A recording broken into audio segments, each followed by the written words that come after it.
Okay, good morning. I was afraid I was going to have a Bridget Jones' Diary moment. Have you seen that? Where she's like, oh, it doesn't work. But I had to turn it on, so we're good. Now, if I could stay away from the edge, then we won't have that, tumble effect that we have. I'm going to take this moment just to identify who our core team members are, but also to let you know that there are so many more people that are involved with our team that are behind the scenes, and I'm not talking about just campus-wide. We have, how many of you guys can say that your superintendent and your assistant superintendent came to see you today? So, thank you very much. We also have our IT director, who we've adopted, and she's adopted us back, so she accepted us. That was great. So thank you very much. And there's a lot of Sanelli family here, so I said that I was going to go ahead and say go Eagles, because guess what? If I say go Eagles, not only do I claim Sanelli, but I also claim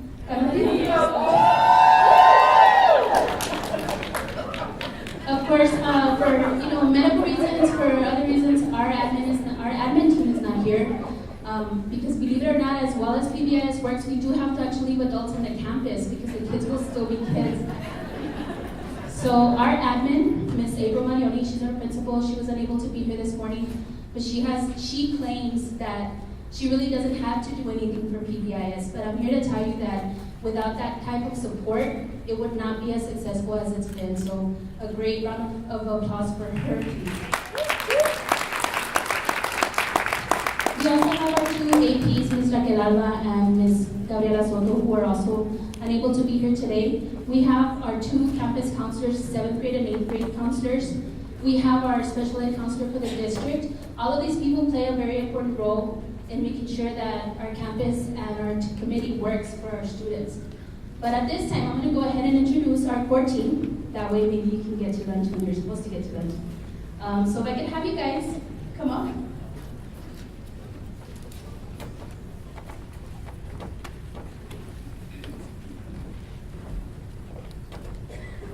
We have a couple of new members and a couple of veteran members. So if I could please ask you to please be supportive of them. This is very nerve-wracking when we're up here, especially for somebody who hasn't been up here before. Our first member here is Mr. Eddie Velasquez, Ms. Soledad Gonzalez, Ms. Ruby Timoteo, Mr. Raul Rangel, who also has a parent in the audience, so that was a plus, right? And then finally, Mr. Jaime Sanchez. This is our core team. If you could please, I know that it's right before lunch, but I'm going to ask you, we're going to be sharing just kind of what our experience was these last 4 years. We've only been doing this for 4 years. A lot of the stuff that Dr. George mentioned earlier, we were like, oh, that looks familiar. We could have just said ditto to her presentation, but we thought we'd grace you with our presence anyways. So please, if you could please be supportive of them. Again, this is very nerve-wracking. I love attention, but this is almost too much. So I'm going to go ahead and pass it on, and then we'll get started. Thank you.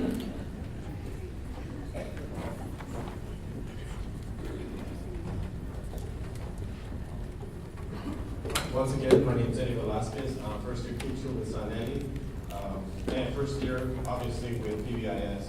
But enough about me. About Sanelli, Texas. We are a city that encompasses about 10 square miles. In those 10 square miles, it houses about 13,000 people, according to the census from 2010. We also have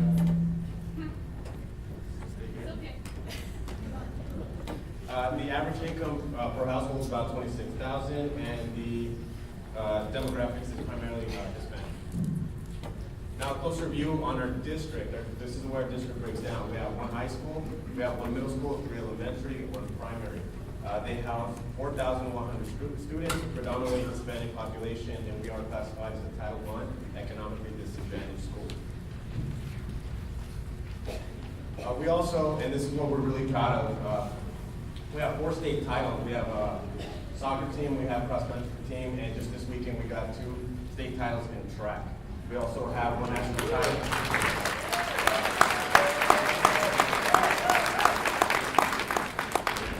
We also have a national title for our dance group, and I think things are most proud of is we have one Gates Millennium Scholar that received that scholarship, and we have many other accomplishments, but we don't want to be here all day.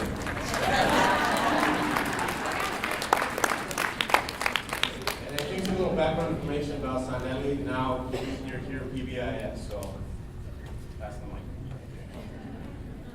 All right, really quick, I wanted to share a story really quick. I was talking to all my football coaches, and I said, hey, I'm doing this presentation on PBIS, and then a couple guys said, hey, are the Teletubbies going to be there?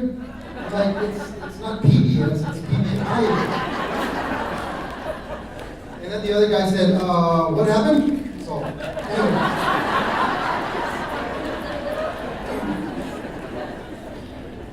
So anyway, enough about my great football friends out there. What is PBIS? I have to thank Dr. Heather and George for presenting my slides, so I don't have to read my slides. That's awesome. What I can share is what PBIS means to us, to Jim's, to Garcia, Enrique's middle school.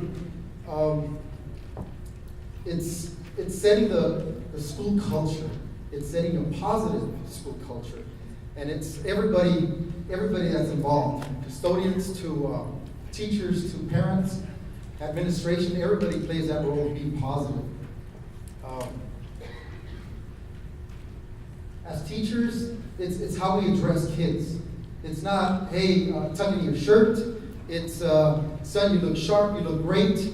Let's follow our core values. It's changing the tone of voice, and it's all with the positive, focusing on all the positives. All right. I had an experience with some of the kids who were all excited about the STEM Expo, and they were shouting in the hallway. They were running and all happy about it, right? And very easily we could just switch the channel and say, hey, stop running and stop yelling. And PBIS kind of tones it into the positive light. And we said, hey, we share your enthusiasm. It's awesome. But we got to be aware of our core values, right? Respect and responsibility. And they smiled, thumbs up, and everything was great. It's about accentuating the positive, right? So that's PBIS in our campus.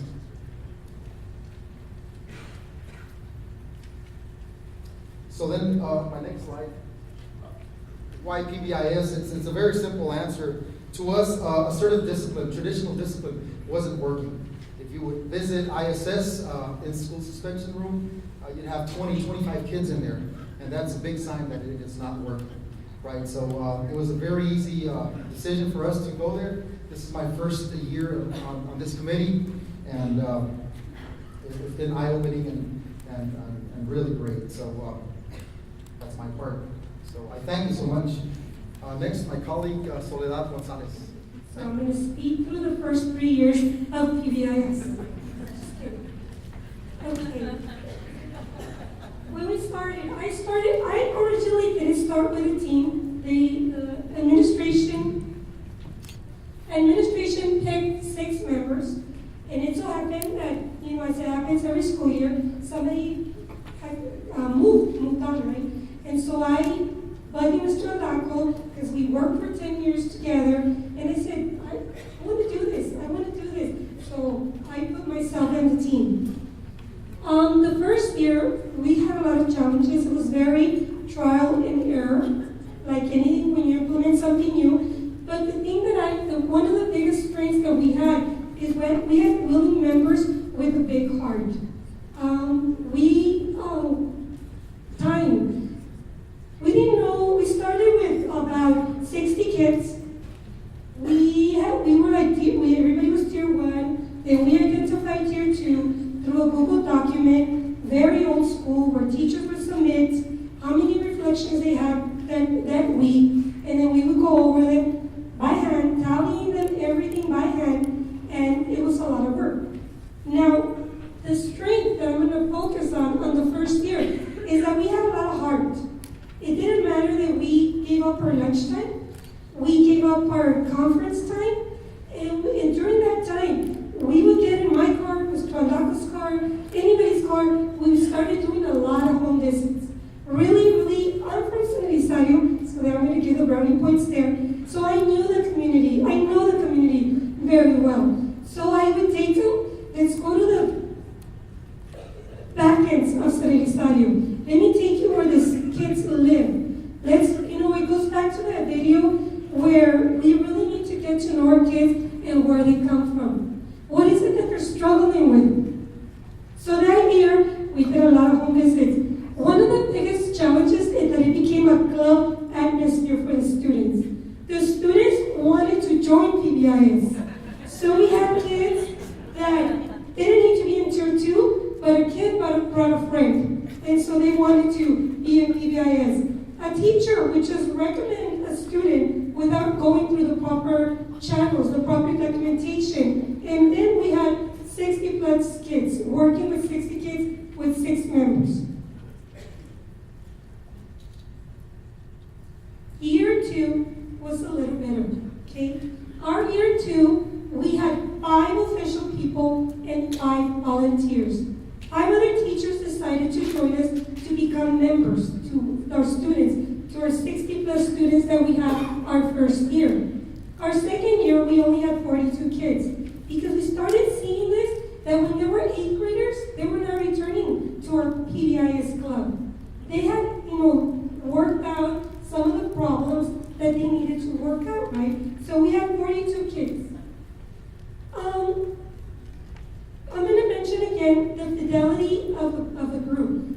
Without Ms. Marioni, we wouldn't be doing this. Ms. Marioni really, really believed in PBIS, and we had that support 100%. Even if it was a crazy idea, something we needed to do, a crazy thing, or whatever we needed to do, she would say, go ahead, just do what you need to do.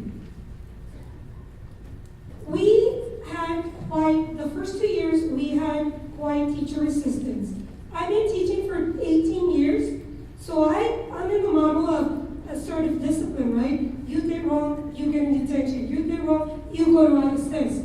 So we had quite a few resistance, and that's normal because we are adults and we are set in our ways. Little by little, during meetings, during what we call department meetings, faculty meetings, we kept showing information, the positive side of PBIS, and the things that we were doing. The thing that we did the second year, we went a little crazy on the rewards. We started because we thought, oh my God, we're only focusing on the bad kids. What about the good kids? So we went reward happy. Everything was PBIS. We had a dance, it's PBIS. We had a water slide, it's PBIS. And we were like PBIS up to here with activities. We tried to do roles as a team. We tried to each of us, you're going to be in charge of this, you're going to be in charge of that. For us, for our team, that didn't work. We just took it upon ourselves. If something wasn't working, somebody else stepped in and then took the challenge and did what needed to be done. Okay, and then we move on to our third year. During our third year, this was like a moment. Mrs. Marioni, which she worked PBIS into the master schedule. I don't know if everybody can do that, but she did that, and that to us was magic. We no longer had to meet during our lunchtime and during our conference, after school and in the morning. We went into an 8-period classes, and during those 8 periods, and I'm not going to give you the whole explanation, just brief. During 5th period, we all have the same conference. And that's either when 7th graders are in lunch, when 8th graders are in lunch, when people have Star Lab. We have the same, from the 2 lunch periods and then our conference period, that we can work with that time. Because I know we said we can meet once a month or once a week. We meet every single day. Every single day. Even if it's to do a classroom visit, if it's to meet with a student that we're mentoring, or whatever it is, we meet every single day. Some people think that it's an extra conference. Trust me, it's not an extra conference. It's all PBIS related. Some of the challenges that we've had this third year, was the data collection. Still, we were using the Google Docs and people submitting very, very old school school. But in the 4th year, you're going to see that we saw the lights right there. In the 3rd year, something weird happened. We went through a roller coaster. Our 3rd year, we didn't want to do the same mistake from our 2nd year, so we had no activities, no extra activities, nothing. Just the graduation for our students. Just the graduation for our students when they completed the 4-6-week program of PBIS. So we had no activities, no extra activities.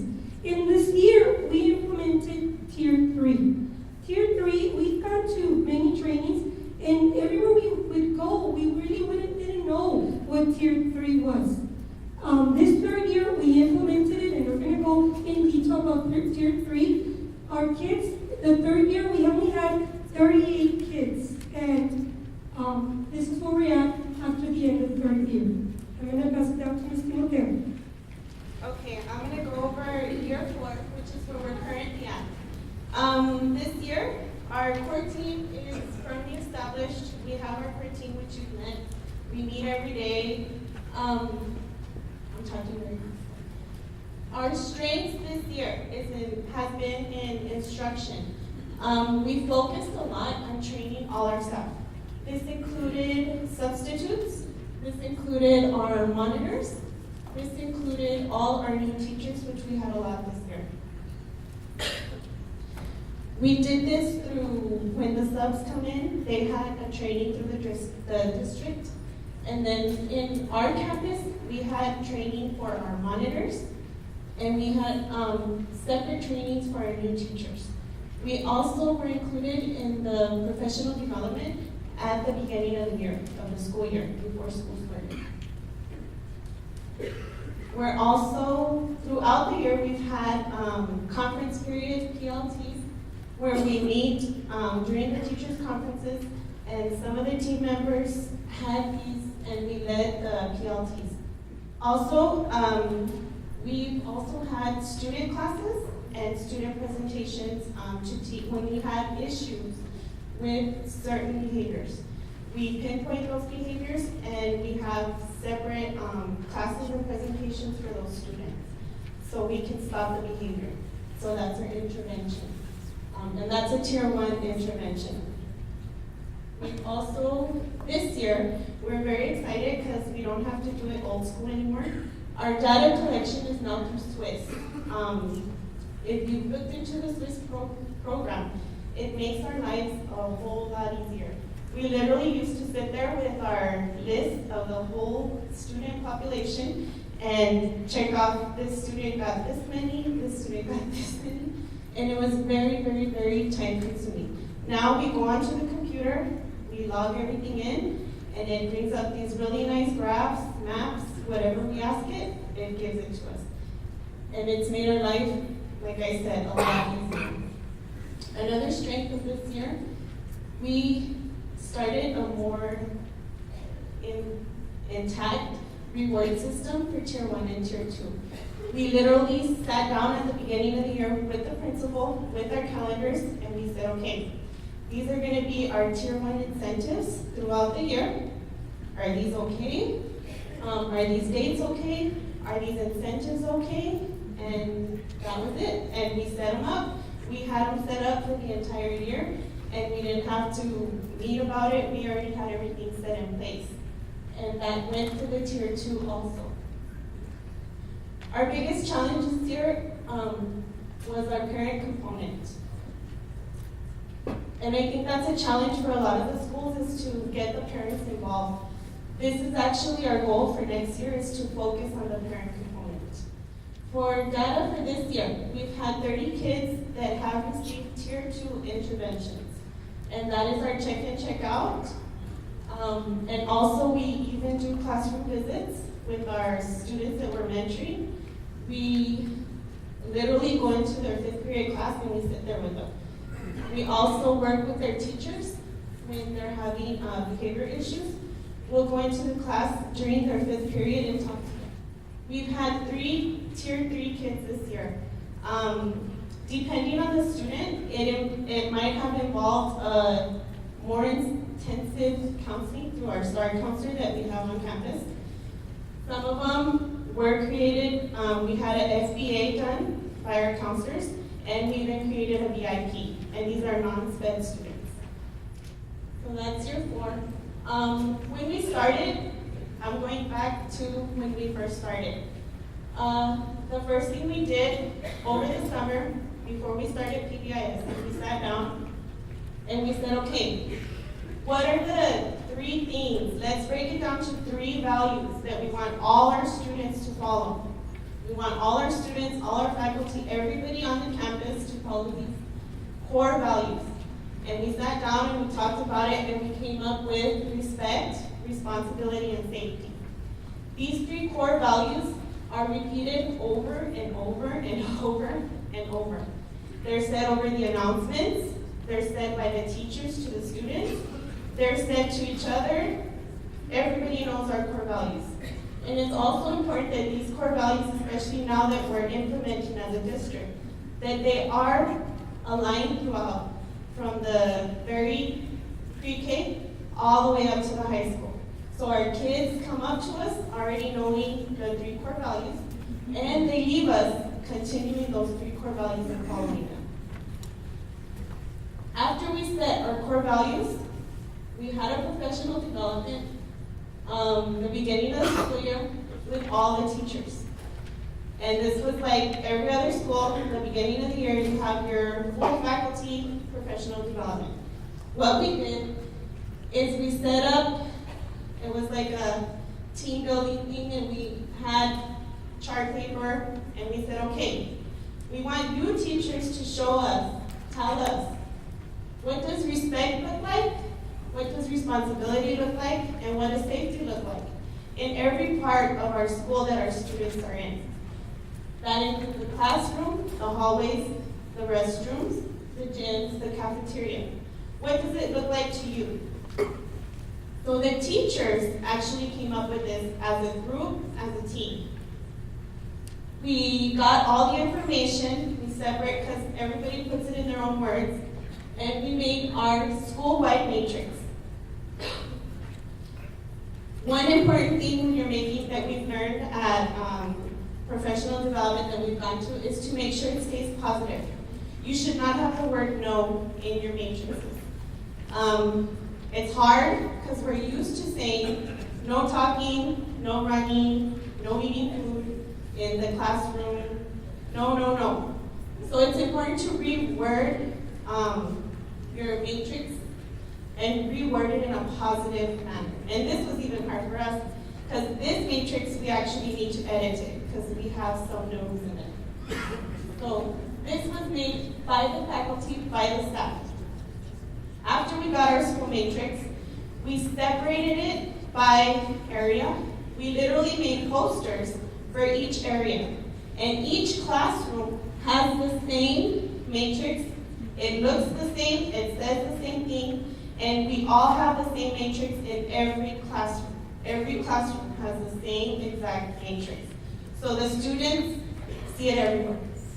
We have posters in the hallways that have this matrix for the hallways. We have posters in the restroom, outside the restroom. We have them in the cafeteria, and we have them in the gyms. That way it is school-wide. The kids are always seeing it. And we have posters that say our core values all over, banners actually. So it's important to let the kids be reminded constantly of these school rules, school matrix, and of the core values. They have no excuse. They see it all the time. And also it's important to remember that you keep reinforcing it. We can't expect them, sometimes you think they should know already. They're supposed to know already. But sometimes you need to be reminded. We all need to be reminded. So it's important to have these all over your classroom and school.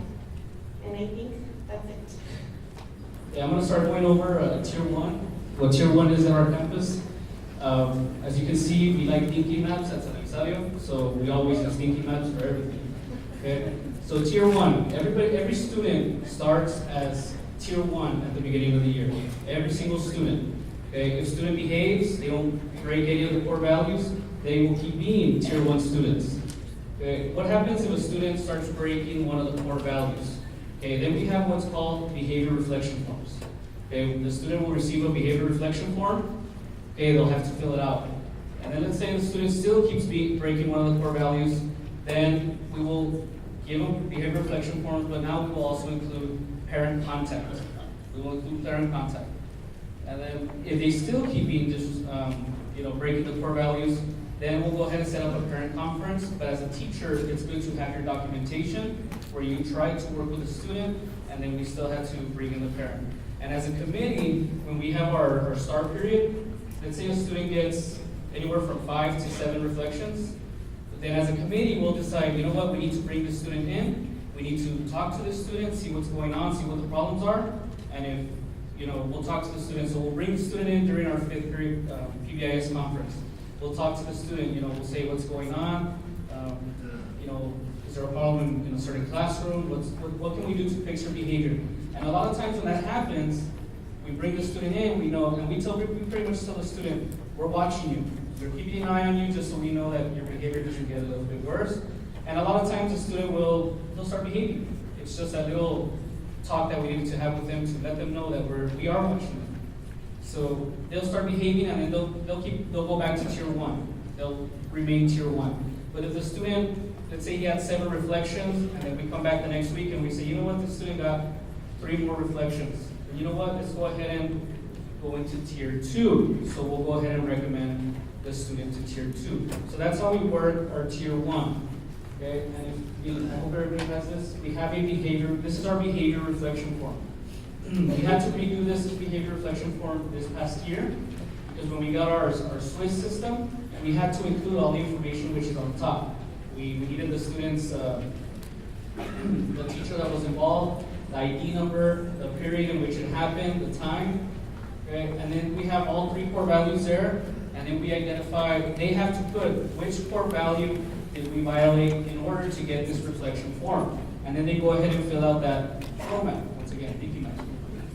Okay? And then they have to fill out what are the causes for the behavior, what was the behavior that I did that caused me to get the reflection form, and then what are the effects. And then at the bottom they have to include a statement that says, what am I going to do to correct this behavior? The student themselves have to fill out this reflection form. They have to fill it out. We want them to reflect on the behaviors which they are, the core values which they are violating. We want them to reflect on that. The back part is all filled out by the teacher. The teacher has to fill out the back of the reflection form. Where did the reflection form occur? Or where did the behavior occur? Under the minor problem behavior, you're going to go ahead and the teacher would write down, is this the first reflection that I give him? Did I give it to him for disrespect, for being disruptive? Anybody else who was involved, and what possible motivation the student, you're going to give the student in order to correct this behavior. And the most important part is down here at the bottom where it says action taken. That is where you as a teacher are going to put, what did you do, for this student violating the core value? Are you going to just have a conference with them, have a talk with them, see if that corrects the behavior? Or if this is a second or third reflection that you give him, you know what, I'm going to go ahead and give parent contact. Okay? This is great as a teacher because you can use this for when you have parent conferences or anything like that. This is your documentation that you guys have. You just have to be careful with the behavior reflection form because if you start giving it out just to every single student for every little thing that they do, the behavior reflection form loses its effectiveness. So you need to use it as a tool in the classroom where when you tell the students that you're going to give them a reflection form, the kids get scared. They're like, no, I don't want the reflection form. Okay, that's how you want them to react. Because if you start giving it left and right, it's not, they're just going to fill it out and they're going to get back to you. Okay. It's also very important that you have students fill them out correctly. As a committee, when we look at reflection forms, sometimes we get it and you see there, I didn't do anything.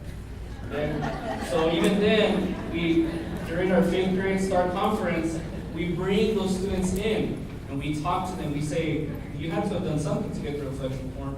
So even there, we're correcting to make sure that they fill out those reflection forms correctly.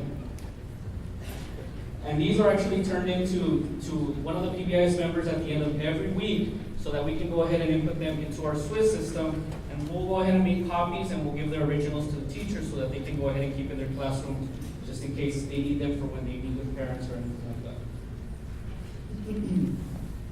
Next part is our tier 2. Now we have our tier 2. What happens when a student goes into tier 2? First of all, we have to get parent permission in order to work with a student for tier 2. We have to get parent permission. And a lot of times we send papers home so that they can be signed. And of course, the students, maybe they give it to the parents, maybe they don't. But sometimes we don't get them back. We don't get those papers back. And that's when Ms. Gonzalez was talking about home visits. We go ahead and call parent, you know what, we need you to sign these papers, or we're trying to get your child into PBIS. And they'll say, well, I can't go to the school. And all she'll say is, okay, we'll go ahead and visit you. Next thing you know, they're already there at school. Okay? So that's one way that we work on getting parents to the school. But for tier 2, when a student is accepted into tier 2, okay, the first thing that happens is every day a student has to pick up a check-in, check-out form. Every single day in the morning. Now, more importantly in the paper is that this actually is a conversation piece that as teachers or as committee members, we can have with these students. Okay? We can say, why are you having trouble in second period? Why are you having trouble in third period? Why is it that in first period, every time you get here, you always get a reflection form? Why is it that's what allows us for the check-in, check-out form? And it's actually the next slide, so I'll go ahead and put it up there right now. Okay. And as a PBIS member, when a student is accepted into tier 2, we become mentors for that student. Let's say and a student is, I'm now his mentor and he's my mentee, I guess you could say. And I'm assigned to that student so that I can mentor him. I can talk to him throughout the day, throughout the week, so that he can have a better week, or even at the end of the week, I'll say, all right, you had a good week today, you know what, let me go ahead and call your mom so she can see that you're doing well. Okay, that's our part as PBIS members. Okay, now if a student is being successful, we'll put them on there for a minimum of 3 weeks. Let's say after 3 weeks they're doing great, and you know what, we're gonna go ahead and have a little graduation for them, for their parents. So their parents can come in, we'll say, you know what, you've graduated from tier 2, now you can go ahead and go back to tier 1. And a lot of times that works because some of these students, they don't see a lot of celebrations for them, I guess, throughout, their academic careers. Okay, and what happens if a student is not successful? So let's say we go 3 weeks, the check-in, check-out is not working. Okay, we'll go ahead and say, you know what, we're going to go ahead and add them on for another 2 weeks, see if it still keeps working, see if it starts working, and if it does, then you know what, we'll go ahead and have that graduation, even though you've been here for 5 weeks already. Okay, or if they're not being successful by the 5th week, then we need to go ahead and assign them to tier 3, which in our campus would be our STAR counselor. Next slide. Our check-in, check-out form. Okay. This is the one that students pick up every single morning with us when they are in tier 2. And in every class period, it's a bright pink paper. You can't miss it when they're walking around with it in the hallway. So every time they get to class, they go ahead and give it to their teacher. And the teacher will go ahead and grade them on all 3 core values by either a 0, a 1, or a 2. Okay, a 0, a 1, or a 2. If they were being responsible that day, okay, I'm going to go ahead and give them a 2. They're being respectful, they'll get a 2. But you know what? They threw a paper across the classroom and they could have hit somebody. Maybe for safety, I'll give them a 1 or a 0, depending how bad the situation is. But every day they go ahead and pick this one up.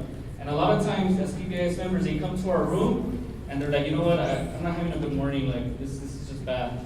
Or I don't have a pencil. So as PBIS members, we'll be like, you know what, I'll go ahead and give you a pencil, that way that'll be one less thing off your mind this morning. We go ahead and get them started with a positive note in the morning. That's what this is. That's why this is it's very important, not so much the points, but that it's a conversation piece that we can go ahead and start with the students. Where are you going wrong? Where can we improve? Then at the end of the day, they take this home. They take this home to their parents, have their parents sign it. That way their parents can see how they're progressing throughout the day or throughout the week.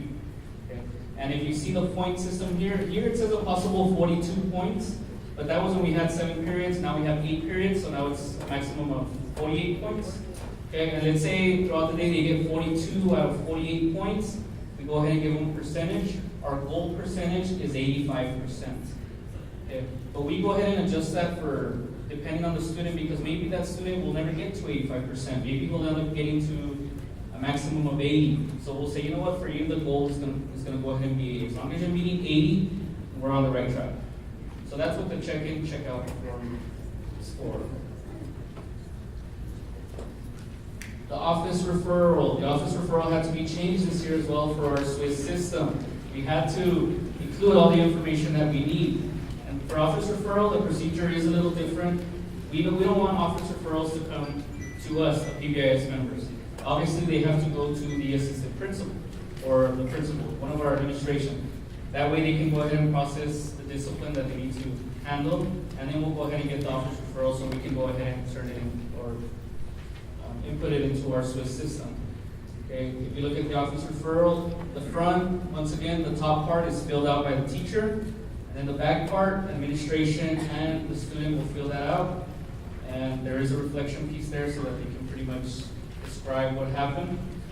But referrals only come for major occurrences. A lot of times administration, they don't want to see a student unless we get a certain amount of behavior reflection forms, which is great when we have our documentation and we give it back to the teachers. They want to make sure that PBIS, we are implementing PBIS and we are following the proper steps. But of course, if you have a student hit another student in the face or something like that, then obviously it's going to be a direct referral. Okay. And I'm going to go ahead and pass it to Ms. Villarreal once again. Okay, first of all, I just want to congratulate my team. They were so nervous to come up here, and you guys did an awesome job, so thank you. So here we are at the elusive Tier 3, and I say elusive because we were fortunate enough this spring break, myself and Ms. Timoteo, to attend the national or international PBIS conference in Boston. You know, when they had all that snow, we got to go dig through it, get into the door, and go to the conference. It was really, really nice. What we noticed, though, was that many schools are having, I guess, like, issues or struggles or questions about Tier 3. And so Tier 3 in itself is almost like 3 more tiers of assistance, corrective work with the students. And so in our campus, or what we do on our campus, is that once they get to Tier 3, I mean, they're always in all the tiers, right? I want to turn around, but I don't want to see Dr. George. She seems like you're wrong. But our Tier 3 at our campus, we work with our counselors, our campus counselors. They work very closely with our district special ed counselor. And we also were fortunate enough to get our STAR counselor on campus. What is beneficial with the STAR counselor, other than what our counselors already do on campus, is that she works not only with the students there on campus, they don't have to go anywhere, which for us in San Elizario is a big challenge because we're so removed from everything in the city. So a lot of them, they won't seek the help that they need because they don't have transportation. So now we have our STAR counselor on campus. She's able to see the students, but she also sees the family. So she offers not only individual counseling for the student, but she also does family counseling. And she's attended our PBIS meetings. She's very much for it. So the message is always the same. Our whole campus, we go back to it being that common language, not only from support staff, teachers, administration, our STAR counselor, our outside agencies. They're seeing what we're doing and they're supporting it as well. So this is what happens on our campus for Tier 3. Now, Clarify that STAR is not testing counseling. oh yeah, this has nothing to do with that, the other, what is it, 5-letter word?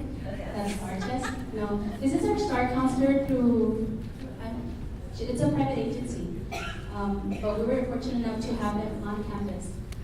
Now, the question is, does this support our academics? Believe it or not, I had an administrator, I'm not going to say who it was, but I had an administrator that once told me, academics and discipline have nothing to do with each other. And I was like, how did you get where you are? I mean, really, right?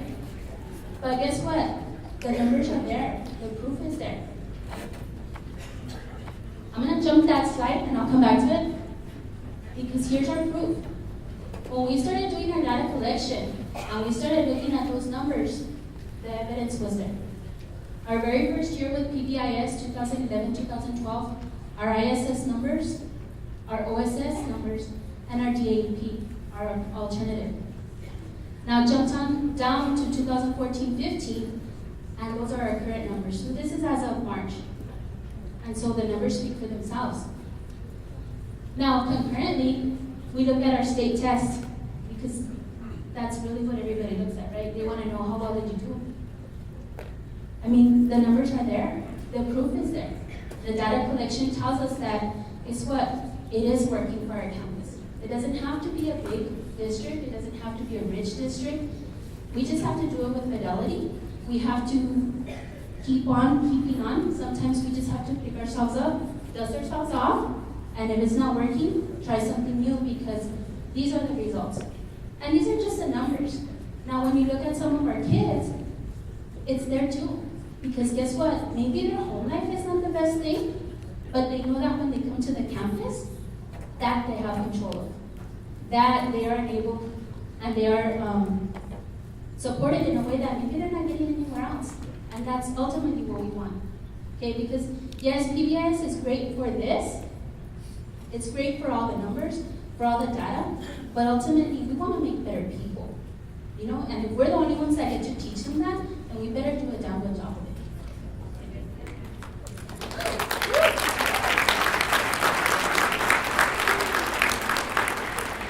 So enough of the heavy, right? What about our incentives? Because we like rewards at our campus. Some of the things we did this year, like we said, like Ms. Timoteo said at the beginning of the year, we said, okay, let's not go crazy now, but we do need to do something for the kids, right? So we decided, we are on a 9-week schedule, so we decided one large school campus event for all Tier 1 students, which is everybody. Let's go ahead and have these events. Now we have, you know, one thing that Wes always told us, free, cheap, and easy. He's right, because sometimes, we all work for schools, right? We know we have no money. But we decided, you know, the kids like to interact with us. Believe it or not, they like the adults at the campus. So we had our basketball teacher versus students game. We had our volleyball game. We had a cookout. And this cookout here was a tailgate right before Red Ribbon Week, so we were able to coordinate that with our parent liaison, with our cafeteria staff. Again, it takes everybody. And was it cheap and easy? Of course, because guess what? They're all on free lunch, and what did the cafeteria staff do? They took everything outside, and they served our kids their lunch outside on a picnic. Did we have to pay for anything? Absolutely not. So that was great. And the kids had a blast, the teachers had a blast.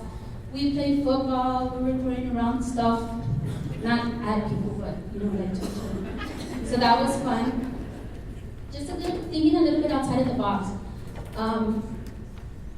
Terrific kids, who knows about terrific kids, right? I was surprised because we used to have this, we don't call terrific kids, I don't even remember what they used to call it, the student of the week or something at our campus. We didn't have it for the last couple of years. For whatever reason, it kind of fell by the wayside. This year, we went ahead and implemented it again, you know, our student of the week. But attached to that was, hey, let's say why. Not because, oh, you're an AB honor student. Well, guess what? That student's always getting stuff, right? Let's talk about those kids that are encompassing our core values. Who is giving that respect, responsibility, and safety? Who's showing the most improvement? So that's what we went ahead and started. So our kids, when we do announce our student of the week, it comes with that statement. This student was chosen because this is what they're doing to show their responsibility. This is what they're doing to show their respect for their safety. Now, then we thought this year, hey, guess what? How do we hold our teachers accountable? So we had the students create the matrix of what does a teacher look like when they're respectful, responsible, and safe. The teachers came up, and the students came up with this matrix, and that's when we started getting our teacher of the month. Now, it's easy to check off little boxes, right? No. We like to make things difficult. So we told the kids, not only are you going to vote for them, but you're going to tell us why you're voting for them. Some of our kids, they are so observant. I mean, everything. And you'd be surprised that it's the small things. My teacher was voted because she always greets me by name. Those are the important things, right? It's not just you. And I'm terrible at that because I'm getting old. So I don't remember names, and I'm just like, kid, with a uniform. But they are very nice, right? But these kids, to some kids, that one, hey, good morning, Pablo, hey, good morning, Mary, you know, those things, they're important because you know what, maybe nobody else is doing it. And so for that person, that child, that was their teacher. So that speaks volumes, and that was really, really neat for us too. This year, our district's theme, thank you. This year, our theme was heroes, so we ran with that too. And so all of our teachers are heroes, right? But our teacher of the month gets their poster, put it in the cafeteria where the students can see, where the teachers can see, where all our visitors can see that we're all superheroes.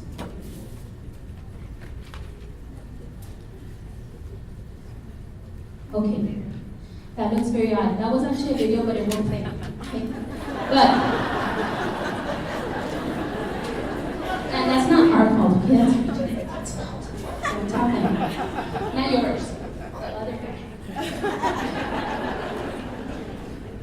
But I do want to share this letter that one of the students wrote to Miss Gonzalez. I was gonna have her read it, but then she'll cry because she cries all day. But I know that it's hard for you all to see, so I'm just going to really quickly read this to you. It says, Dear Ms. Gonzalez, you have influenced me that I have to behave well and always give all that I can. Sometimes you encourage me more because you know that I can do better, or I can do it. Every time I have a problem, you help me to deal with it. You're an amazing teacher and advisor that helps me realize what I'm doing good, and I know I can improve and succeed in life. My purpose for this letter is to thank you for helping me succeed. And I know I'm doing very well, and you have told me too. And that you're ready to graduate me from PBIS. But I don't want to graduate because I feel like if I'm still not ready to graduate.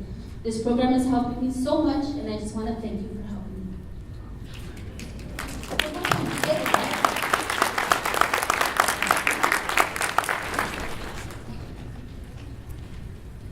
Now, some of the things that we got to do this year on our campus, because every year you'll find, they keep on mentioning the VOQ, and I don't know if everybody knows what the VOQ is, but it's the benchmark of quality, and that you're kind of just rating yourself on different aspects of your campus. So if you haven't seen it, or if you weren't sure what that was, that's what we're referring to. This is very, very beneficial because it's very easy to become static in what you're doing and just thinking, yeah, I'm good. There's nothing more I need to do because, this is it. Well, no, guess what? There's a lot. There's a lot of improvement. So what we did this year, some of the classes we gave here, you can see some students making posters. We identified, like they mentioned, once we started looking at some of that data, we identified that there was a lot of safety issues happening around the campus.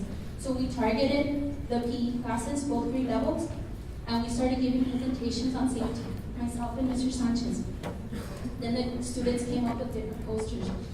And these kids are funny. But anyways, they're middle school, so it was like, no kissing. They're showing pictures of two kids kissing, and they're like, holding hands. That's okay. So the things that they come up with. But hey, they're applying it to real life, so that's important. Again, like I said, we got to go to Boston to the international conference, which is very, very interesting. We got to go to the SUS training, which was a godsend in itself. Our data collection was crazy. We had a lot of visitors from different districts and different campuses. Some of these people are in the audience right now. Oh, here. Where are those eagles? Right there too? There you go. We had different visitors from Canutillo. We had visitors from El Paso, from East Montana. We had different visitors, so that was really, really good. Oh, over there. Woo! Good. And then, of course, we had teacher training. This is one of the things that we hadn't done. We've done the professional development at the beginning of the school year, but we had actual teacher training on how to talk to kids and make them positive conversations, and that was very, very interesting. Me and Wes, where are you, Wes? I was gonna put our video up there. I was driving him crazy because I was like the bad kid, and he was like trying to talk to me in a positive way. He was like, cut it out, you're being too bad, they're not that bad. But we had the teachers role play, and that was really, I think it was an eye-opener for some teachers because you don't realize how many times you say no and how many times you speak negatively to a child, even if you're not doing it purposely. So we were just having them practice do the different, they're gonna pull me off the stage. So that was very interesting. having all those trainings with the teachers, with the monitors, with the different staff. The biggest thing that we did this year, and I think one of our proudest moments, was that we finally created a video for PBIS, which is very interesting. So we're going to go ahead and share that with you here. And again, I want to thank you very much for being such a good audience. I know that it's almost lunchtime. The video's only 7 minutes. So we'll go ahead and share this with you now. And thank you very much. Hi, this is Erica, straight from the GEM studio today. There's some crazy stuff going on at Garcia Enrique's Middle School, and there's this epidemic called PBIS. And we have Priscilla and Isa here to explain what this phenomenon is. So tell us, guys, what does PBIS stand for? PBIS stands for Positive Behavior Intervention and Support. And from what I hear, the teachers are going crazy and the students are the ones setting the example. So let's hear the story.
Well, obviously those teachers need a lot of help with their behavior. Yeah, totally. The students are setting the example here. So tell me guys, why do you think PBIS is such a great thing to have? Well, PBIS gives students the opportunity to build a relationship with teachers. And if you're ever struggling with anything, PBIS gives you the support you need. All right, well there you have it folks. Thank you all for watching, and always remember to be respectful, be responsible, and keep safe.